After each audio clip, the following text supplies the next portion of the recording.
Yeah, let me tell you all the story. Everybody gather round.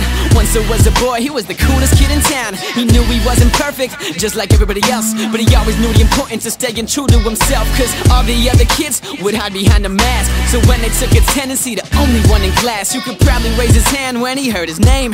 Never lost track of who he was or tried to change. Even through the peer pressure, he was happy in his skin, while everyone around him was obsessed with fitting in. He never let the words of others get in his way. Hey, and that's what made him into the man he is today. Sing!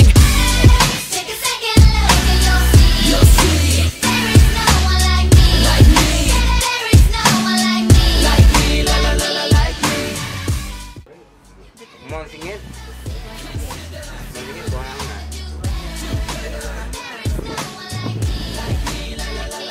Ikan per kilo, misalnya kemana ya? Setiap bapak mau rekomendasikan bapak biasanya kan dimasukin dalam tempat gitu kan. Every day was Halloween, costume had disguised him. Girls covered in makeup to make up for the insecurities. Guys were acting tough to make up for the immaturity. Yeah, but he always followed his heart. Once he almost gave in, but he knew it wouldn't be smart. Cause it's hard to stay the same in a world that's always changing. He looked around to find he was the only one remaining. And in that moment, he never felt so proud. He knew he wasn't just another face in the crowd. He never let the thoughts of others get in his way. Hey, and that's what made him into the man he is today. Sing!